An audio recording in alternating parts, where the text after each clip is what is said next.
मोदी सरकार में माननीय वित्त मंत्री जी का ये बजट जनता की उम्मीदों के अनुसार होगा। सबका साथ, सबका विकास, सबका विश्वास मूल मंत्र के साथ चलने वाली मोदी सरकार ने पिछली महामारी के समय भी आत्मनिर्भर पैकेज देकर भारत को एक नई दिशा दी, महामारी से बचाया भी और भारतीय अर्थव्यवस्था को तेजी के साथ पटरी पर भी लाए और मजबूती प्रदान कर रहे हैं। पूर्ण विश्वास है इस बजट में भी हम जनता की उम्मीदों पर खरा उतरेंगे और आत्मनिर्भर भारत बनाने के लिए और विश्व की अग्रणी इकोनॉमीज में एक भारत लगातार आगे बढ़े, इस दिशा में हमारा लगातार प्रयास रहेगा। तो जैसा हम लगातार कह रहे हैं, इस कोरोना काल ने बहुत कुछ सिखाया और बहुत कुछ ये भी सिखाया कि आप अपने पैरों पर कैसे खड़े हो सकते हैं, आप आत्मनिर्भर कैसे बन सकते हैं। और यही मंत्र कहीं ना कहीं प्रधानमंत्री ने भारत को भी दिया है। और जैसा कि ब्रेक पर जाने से पहले मैं ये बात कर रहा था कि बजट में स्वास्थ्य पर क्या चर्चा हो सकती है, क्योंकि सबसे इंपॉर्टेंट अगर कोई लेसन हमें कहीं सीखने को मिला है तो वो हेल्थ पर ही सीखने को मिला है। हेल्थ इज़ वेल्थ, अगर जान है तो जहान है।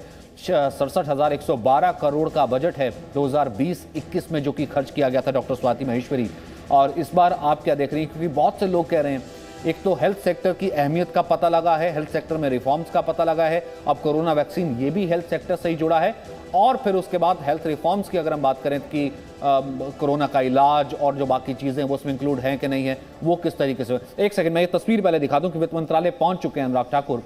ये वित्त मंत्रालय पहुंच चुके हैं अनुराग ठाकुर। ये इस वक्त की तस्वीर आ रही है, अभी पूजा पाठ कर रहे थे, फिर इस वक्त वित्त मंत्रालय पहुंचे हैं। अभी कुछ देर में वित्त मंत्री की भी तस्वीर आएगी। ये वित्त मंत्रालय में एंट्री लेते हुए देखिए, इस वक्त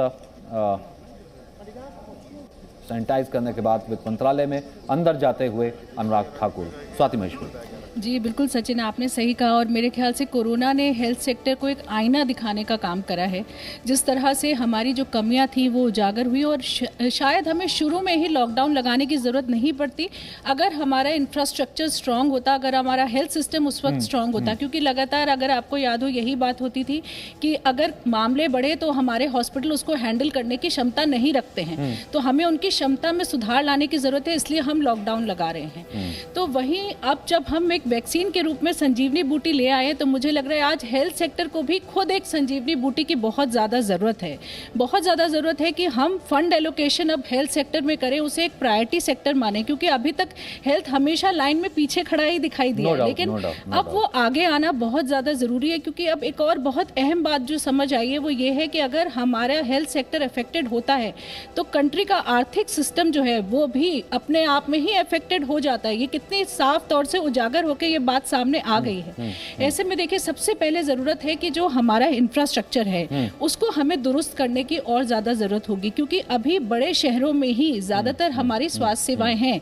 अगर हम टियर 2 टियर 3 सिटी में जाएं, रूरल एरिया में जाएं, तो वहां अभी भी स्वास्थ्य सेवाएं अच्छी नहीं है। तो जब तक वहां लोगों को टैक्स रिबेट्स नहीं मिलेंगे, जब तक कि वहां आप सब्सिडाइज लोन्स नहीं देंगे, लैंड नहीं देंगे।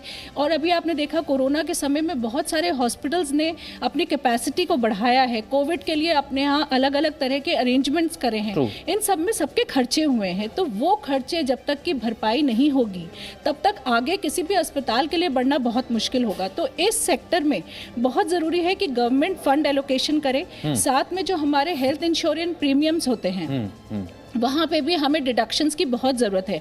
क्योंकि आम आदमी अपने हेल्थ के लिए सजग हो, अपने परिवार का हेल्थ इंश्योरेंस कराए, ये सब चीज़ें अब बहुत ज़रूरी है। और केवल देखिए, हम ट्रीटमेंट के लिए बात नहीं कर रहे हैं, हम प्रिवेंटिव मेडिसिन और वेलनेस की तरफ जाना हमारे लिए। ठीक है Yogendra, you want to add on something. आम आदमी तो इसलिए भी डर रहा है, वो कह रहा है कि इसने हेल्थ सेक्टर, अगर कोरोना में किसी को अगर फ़ायदा हुआ तो हेल्थ सेक्टर को फ़ायदा हुआ, प्राइवेट हॉस्पिटल्स को फ़ायदा हुआ, मोटे मोटे बिल्स आए तो उनको फ़ायदा हुआ। मतलब कहीं ना कहीं आम आदमी उन बिल से भी डरा हुआ है कि देखिए, मैं तो अल्टीमेटली मेरा तो नुकसान ही है।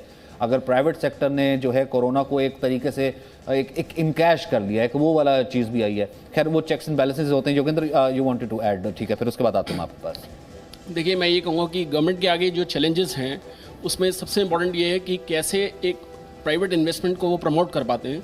और उसके लिए एक ज़रूरी ये है कि आउट ऑफ द बॉक्स और एक इनोवेटिव उनको मेजर्स जो हैं अडॉप्ट करने पड़ेंगे। और उसके लिए ये है कि हमें जो हमारे स्ट्रेंथ वाले एरियाज़ हैं, चाहे उसमें हम डिजिटल टेक्नोलॉजी की तरफ देखें, चाहे अगर हम ये देखें कि एक इंडिया जो है अगर एक मैन्युफैक्चरिंग हब नहीं बन सकता तो why not we look from that angle कि हम इसको एक ऑफिस फैक्ट्री बना सके वर्ल्ड की, कि जो हमारी स्ट्रेंथ है एज अ नॉलेज इकोनॉमी, हम उन एरियाज़ को एक्सप्लॉइट करके और उसमें जो है बेनिफिट्स जो है प्रोवाइड कर सके। तो मेरा मानना ये है कि गवर्नमेंट को एक इस तरीके से इन चीज़ों को प्रमोट करना पड़ेगा कि उसके साथ में उनको जो टैक्स इंसेंटिव्स हैं वो साथ में देने पड़ेंगे, तब ये चीज़। ये इंपॉर्टेंट पॉइंट आपने बताया। सरदाना जी, आप कुछ ऐड करना चाह रहे हैं, उसके बाद मैं आता हूँ सर आपके पास।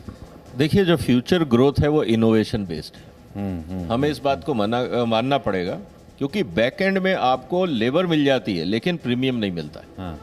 हम अगर बैक ऑफिस बनाएंगे, कॉल सेंटर्स बनाएंगे, वहाँ आपको $5-10 घंटे का मिल जाएगा, लेकिन आप चाहेंगे कि उससे आपकी इकोनॉमी बूस्ट हो, आपके यहाँ खुशहाली है, वो नहीं होगा। Presenting B News app available on Google Play and App Store. Download it now.